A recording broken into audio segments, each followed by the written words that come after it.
আপনার কি এমন ননদ আছে যে নিজের সব বিসর্জন দিয়েও আপনাকে আগলে রাখে? আজ দেখুন স্বপ্নের মতো এক নন্দের গল্প।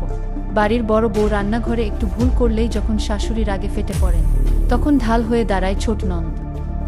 সে জানে তার বৌদি সারারাত ঘুমাতে পারেনি, শরীরের অবস্থা ভালো না।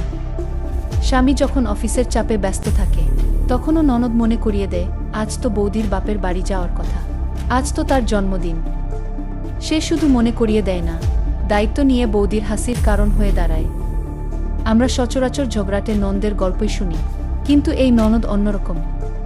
বৌদি যখন তিল তিল করে জমানো টাকা দিয়ে নিজের একটা শখ পূরণ করতে চায়, আর সেই সময় শাশুড়ি এসে টাকাটা চেয়ে বসেন, তখনও নন্দী রুখে দাঁড়ায়। সে বুঝিয়ে দেয়, বৌদিরও তো একটা মন আছে, তারও তো নিজের জমানো টাকায় শখ পূরণের অধিকার আছে। এমন ননদ পাওয়া সত্যি ভাগ্যের ব্যাপার। আপনার কি এমন কেউ আছে? কমেন্টে জানান। আপনি যদি আপনার পরিবারের সবাইকে ভালোবেসে থাকেন, তবে ভিডিওটিতে একটি লাইক দিয়ে চ্যানেলটি সাবস্ক্রাইব করুন। আর না করলে বুঝবো আপনি আপনার পরিবারকে মোটেও ভালোবাসেন না।